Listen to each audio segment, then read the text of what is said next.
International Media TV, television that listens to you.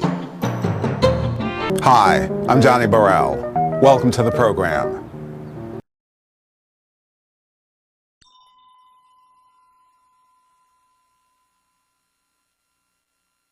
It's Baba Jahahara Amen-RA Alkebulan-Ma'at. And thanks for having me, brother. Well, thanks. You're going to have to do a little more teaching, so I'll get it absolutely right the next time. Brother. We all in recovery from 500 years of white supremacy and black self-hate, brother. So it's all good. Well, thanks to you. We have people like you to help us. Today we're going to talk about the black voices, and the spotlight is going to be on the Bayview, the San Francisco Bayview newspaper. Yes. Let's begin by telling us what has been your association with the paper, and what do you want to offer in terms of how we can begin to know about the paper, support the paper, and learn about who we are. Yes. Well, in my opinion, the San Francisco Bayview newspaper is one of the best newspapers in the world. I said in the world, in this world, possibly in the universe. And I say that because in my over 20 years of association with the San Francisco Bayview National Black newspaper, they have allowed me and many others to share our views, our voices, our images, our movements, our causes, through to audiences all around the Bay Area, all around California, all around the U.S., and indeed all around the world. And so I first became aware of them in probably 1995 when I moved here from a little town back in the Midwest, little town called Chicago. And I think it's grown a bit since you left. Actually, a little. it has decreased a bit. Okay. Other people are doing like me. They're getting run out of town by the Hulk, brother. Go ahead. And so, but I saw the paper and I was impressed with some of the stories I saw, and I submitted a story I had done, and they called me up and carried it. And it was, I think, my first piece with the Bay Area was a story on reparations. We had just had a major conference of our National Coalition of Blacks for Reparations in America in Cobra at Hampton University in Virginia. And we also did some touring and met the family of Nat Turner, who still hold that land in Virginia. Reverend Nat Turner, I'm sorry, ancestor Reverend Nat Turner. And had a chance to talk with his descendants and get the real story. And so, and that was organized by a dear brother, dear leader in our movement by the name of Baba Khalifa, who's doing some great work all up and down the East Coast. And so publishing books and part of helping lead our reparations movement as well. But he has purchased a part of that Nat Turner land and is in fact holding it sacred and doing tours there and educating and re-educating folks about our struggle and Nat Turner's struggle. And the paper helped you to get that story out. Carried that story. And so that story went, I guess we would call it, today we weren't doing online then, but this is before the internet really took off. Mm-hmm. So it went viral in terms of in the community, so folks saw it and they said, wow, and so it helped us organize some report backs, some meetings. And so for the past 20 years, the Bayview has been instrumental in not only helping us tell our story, but helping us organize our movements and our struggles for justice as well. And what other, you alluded to reparations. I took a look at your website, and you are the originator of that site with regard to reparations. Tell us a little bit about that. Tell us a little bit about you. Okay, I'm a Baba first, a father. I am a veteran who is retired now from full-time community, labor, environmental justice organizing that I've been doing for the last 45 years or so. And so I recently retired from that. And but in all of that work, I have been fortunate enough to participate and at times be forced by my elders into helping lead some major causes around reparations. And so my work has been to use whatever talents I may have, be they writing, be they singing, be they speaking, even with my speech impediments, speaking about reparations and about healing African people and justice for all oppressed people.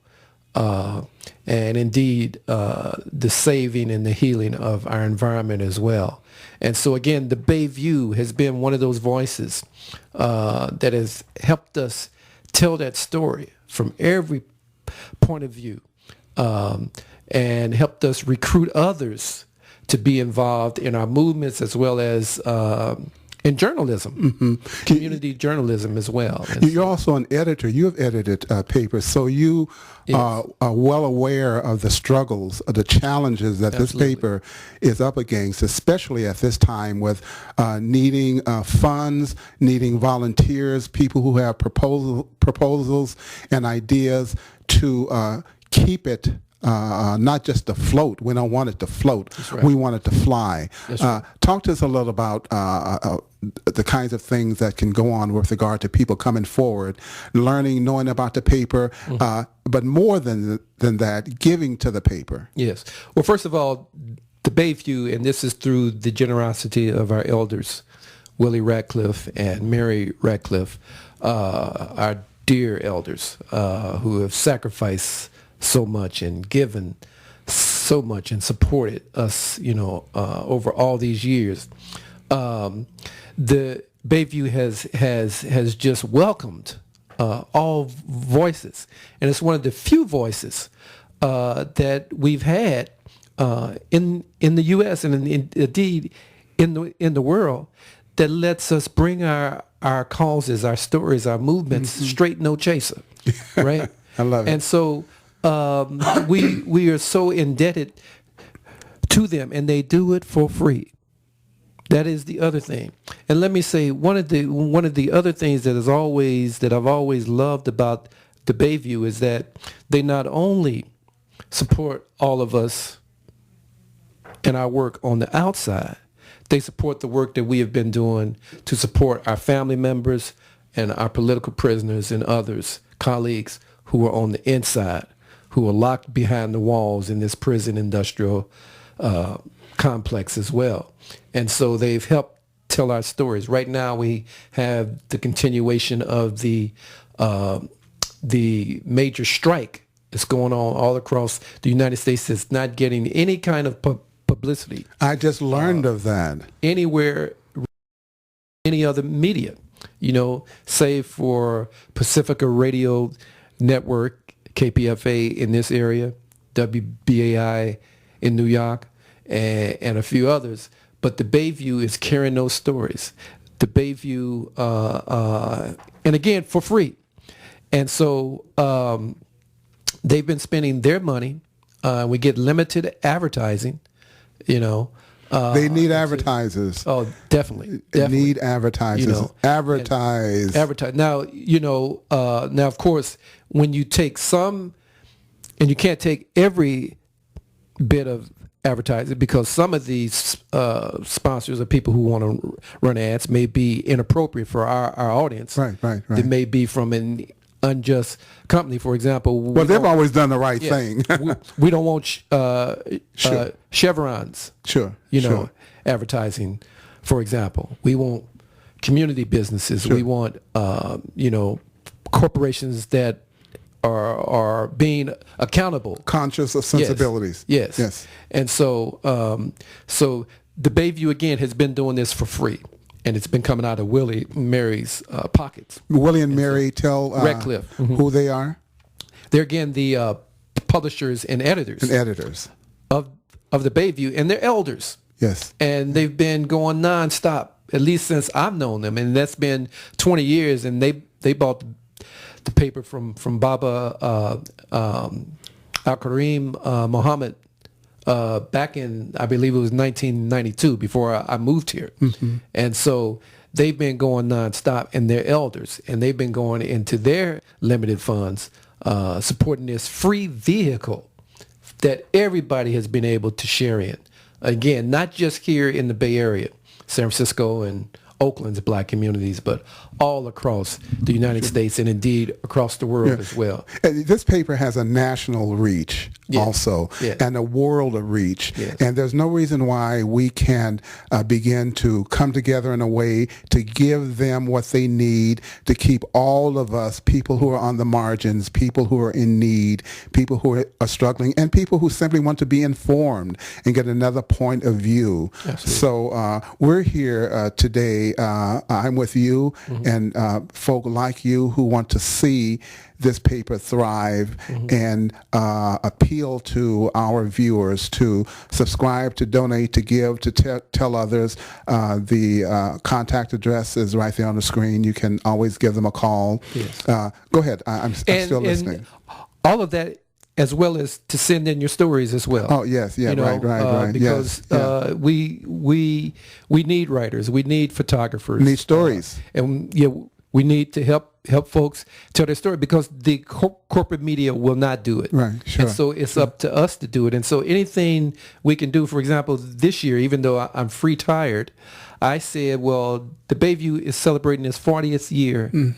Anniversary. That's a miracle for any African institution here in what's called the United States of America. It is. And so what I started doing, and it's not much, on my Social Security, but what I started doing was contributing $40 a month, and saying hopefully this little bit can help. But if more of us can do that, or if we can't afford $40 a month, if we can afford 10 or 20 or 5, absolutely, let's do it to keep this vehicle going, because it's going to, be there for everybody, and have that web presence as well as that paper presence, which is just so critical, again, to all of our movements, and particularly to the folks on the inside as well, in prison. Now, tell us a little bit more about your work. That this is the kind of work that the paper blesses, is interested in, has always been helpful. But you have some things going on with regard to a book and also a mural here in Oakland, California. Tell us about that. Well, before I get into my own projects, if you will, let me say that, in my opinion, the San Francisco Bayview newspaper is perhaps the most consistent voice for reparations for our political prisoners, as well as for our incarcerated family members, the most consistent voice for them, along with the Final Call newspaper of the Nation of Islam, the most consistent voices for our people over the past few decades. And I think I can humbly say that and recognize the Bayview for consistently, at one time every week.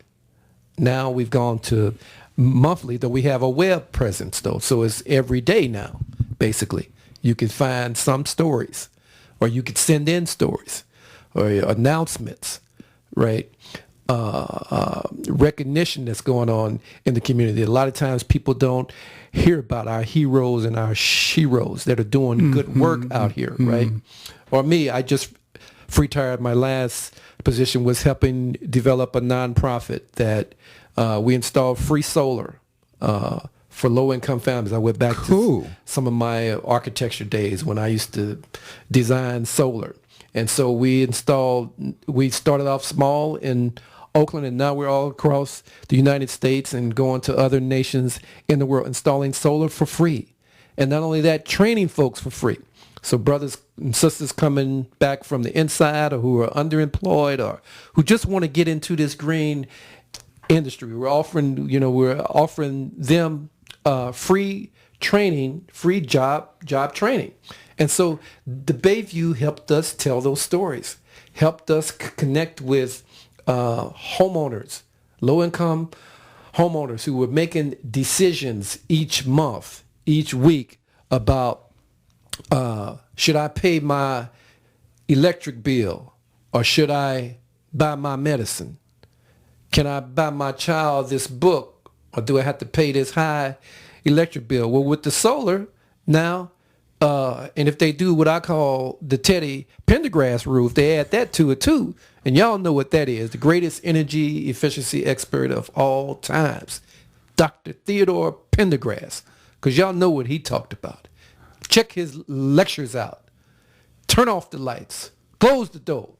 That will help us save money along with the solar and also help us save in a small way, but it all adds up, our environment as well, and get us off these dirty fuels and dirty energy sources that are killing us all. And high energy bills. And high energy bills as well. And so the Bayview helped us tell that story, and in a sense, helped build that effort. That effort. You know, those stories you said that people submit or can submit, perhaps we would really like to see them to send in your stories and send a check in with your story. Absolutely. Because do you know how much it costs to run a story in a paper, for example, as blah, blah, blah, or doo-doo woo or whatever? It costs you a lot of money. So you send in your story, you have your story told and heard, and with the internet, they are online. And there are links. So it would be a good idea. Give them your story, but along with that, and whatever, as you alluded to, whatever the amount is, every little bit works. Every little bit works. Every door that is shut, every light that is turned out helps with saving fuel, and every dollar you send in with that story, and tell others to do the same. Well, another outlet, in fact, I introduced the two of them. This is an ancestor now. He was also from the state of Missouri, just like you and I are, Missouri, for folks who didn't catch that. I'm from St. Louis, Yes, and I'm from I was born in KC, Kansas City. And so, this brother owned the only African-owned television station in the United States. It was called KSBT, Soul Beat. Soul Beat here. Oakland. In Oakland, yes. Chuck Johnson. Yeah, right. Chuck Johnson was from KC. Yes. And so Chuck Johnson had a similar effort going on where we were able to tell our stories on Soul Beat. Yeah, you had your music one of the first videos, which, again, the Bayview, and I would say this particularly through some of our younger writers like J.R. Valerie, who was with the paper for many years, have brought a lot of the younger folks in as well. And tell people where we are right now. And the hip-hop generation. KPOO Radio. That's where we are at this moment. In San Francisco, which is another one of our institutions that needs support, that helps us get our stories out here. Have some great hosts here and play music that you won't hear anywhere else and carry dialogue and discussions that you won't hear anywhere else. And that's the Bayview as well. Mm-hmm. And so, or when there's a crisis, for example, we had a crisis with the oldest African-owned bookstore, Marcus Books in the United States. And so when we were having the struggles with Marcus Books in the Fillmore district here in San Francisco, the Bayview played a part in trying to help save that, along with KPOO and others as well. But they were the main ones that were galvanizing our community, right? And so it's just been, again, an open vehicle for those, and we've been getting it for free. And we're just saying now everybody needs to step up financially, as well as other ways as well, in their other means of contribution in terms of stories, sending in stories, or becoming a writer, because the storytelling is not just for the elite or those who went to journalism school or have a Story- degree. Yes, I've gotten some of the best stories from my elders. I know, I understand. From my elders when they used to make me. Now I didn't And sit around like and it all they the time, told but they used to stories. make me sit down. That's right. And going to the barber shop, you That's right. heard what? Oh, you know Stories. it. Yeah, I haven't been right. to the barbershop in a while. But Well, when you were a kid, the When I was barbershop, going, oh, yeah. I remember in St. Louis, Yeah. Mama, those old ladies right. and old men would sit around and tell stories, and we would right. sit there. And to this day, Yeah. I love those stories. That's right. That's Yeah. right. And I didn't like it at the time when my dad and grandpa and the elders Made you. they made me sit down. They let my other brothers, including my older brothers, go ahead. But they said, "You come here." And I said, "I want to play. I ain't the oldest. Sit down." And so, but I'm grateful that they Sure. made me do that now. Yeah. I didn't understand it at the time. But again, the Bayview and KPOO and even KPFA and others, there's some of our voice. So we are also, we do events at Marcus Books Oakland, right? And we're Now, trying who is to get we? more We, people. We meaning our community. The community, And, yes. and I'm Yes. saying the Bayview community, the KPOO community, they're all connected to Sure. the African community, Sure. along with our allies as Sure. well. And so, we're doing a major thing now where we're trying to get support for the Marcus Books as well, right? So they need our support. Too many folks are going online to buy their books now. Yeah, sure. We're saying, no, spend your money Right. at Marcus. Right. As Marcus Garvey taught us, spend your money with each other. Right. And contribute for your own so that you have a voice. The New York Times is not going to tell our story. no. And even if they tell a bit of it, they're not going to tell the truth. Yeah, they're going to tell Right. it their way. They're going to tell it their way, and that's Yeah, expected. you're right. It's expected. Yeah, and if you CBS. own it, you can tell it any way you want it. Exactly. We own this, and Right. we tell it the way we want to tell it. So Absolutely. that's what we need to do. Absolutely. Another thing we need to do, we really need to get back to spreading the word. This broadcast, for example, that we're going to post, we want to take the link to that broadcast and share it with everybody that you know, because we want this word that is going out that you have brought to us and all this. Yes. Go ahead, I'm listening. Yes.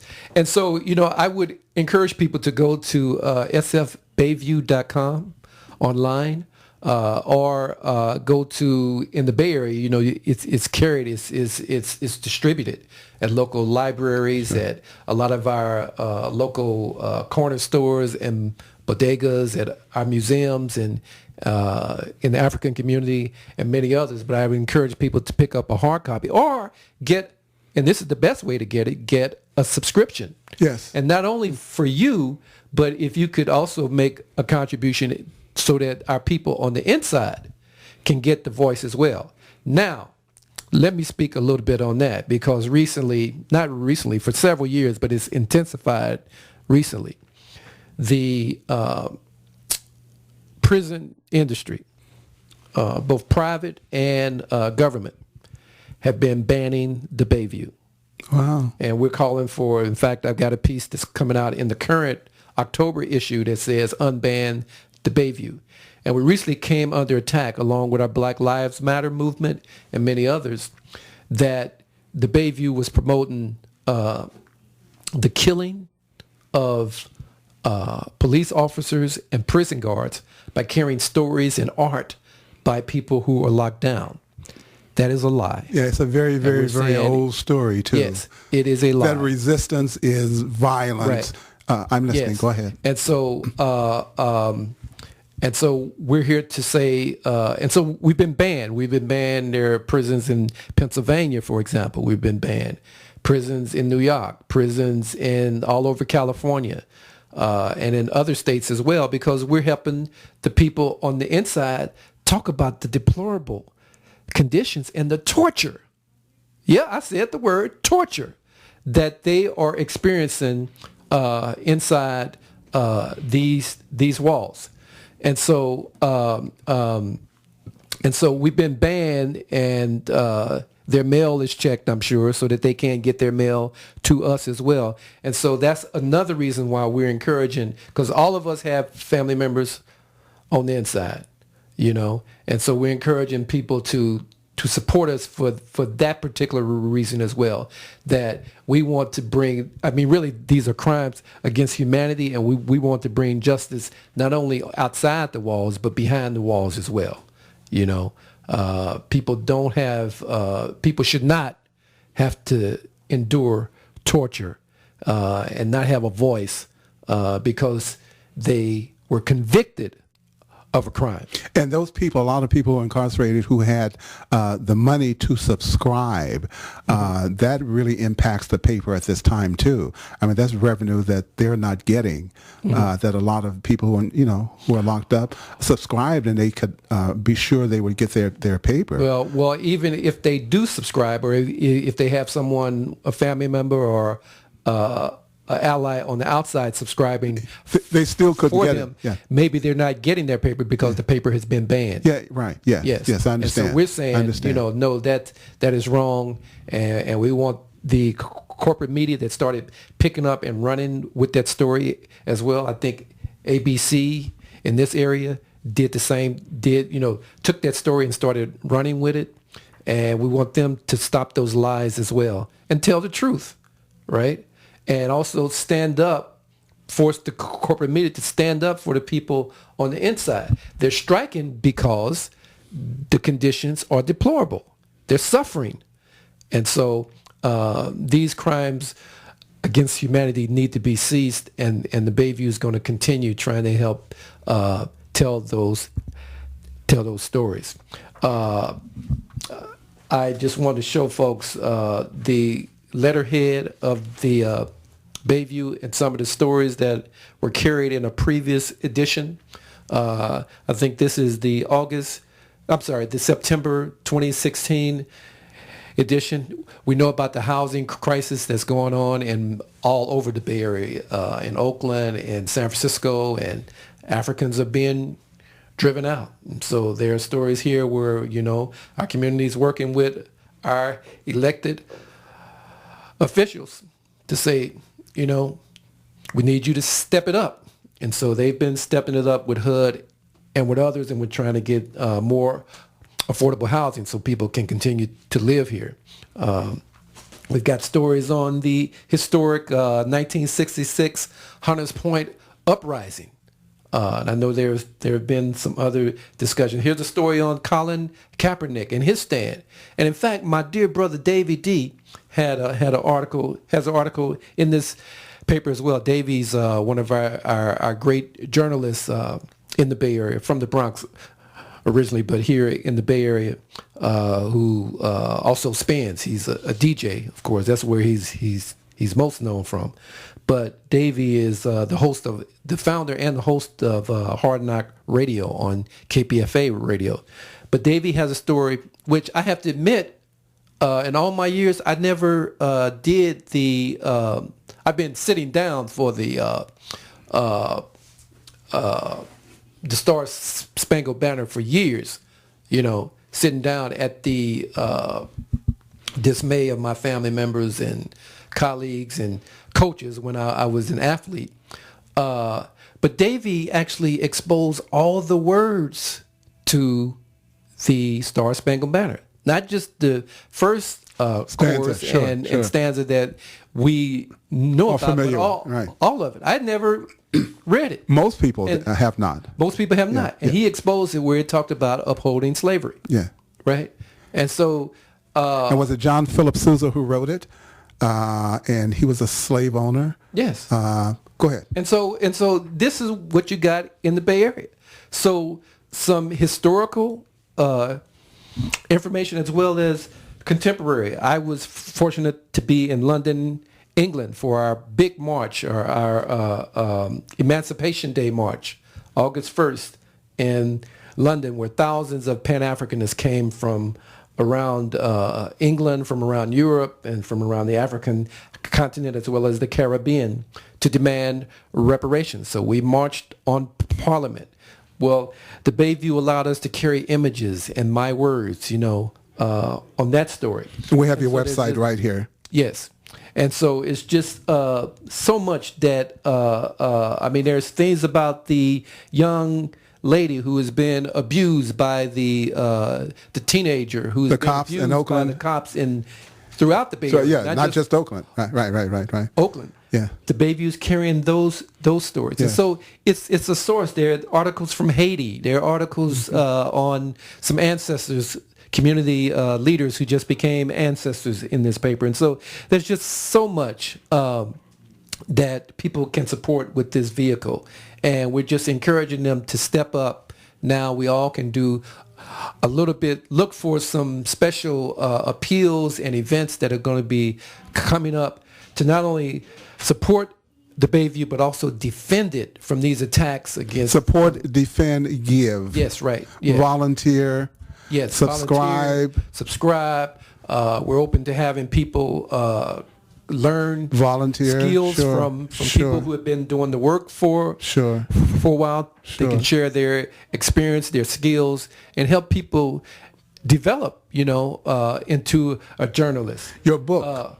Oh yes, well I'm also the Bayview has helped me carry my books, my music, and events that I've done over the years, as well as when I've gone to some major events around the world, and I've been there representing as part of the media, which has allowed me to go beyond my activist role and get in some places where I couldn't get into using my activism unless I knock the door down. And in some places I'm not intentionally trying to get arrested, since I don't know, it might be my first time in that country, right? Although, we face that possibility everywhere we go. You're absolutely right, sure. But the Bayview has allowed me to represent them in the media. And so I've been able to challenge some officials through being a journalist as well. How can we reach you? Those areas. Well, you can reach me through the Bayview. You could editor at San Francisco Bayview.com, and it will get to me. Or you can reach me at my main email, which is support, SUPPORT, at Africans, AFRICANS, deserve, DESERVE, reparations, REPARATIONS.com. Support at AfricansDeserveReparations.com. Again, support at AfricansDeserveReparations.com. We're looking forward to talking to you again.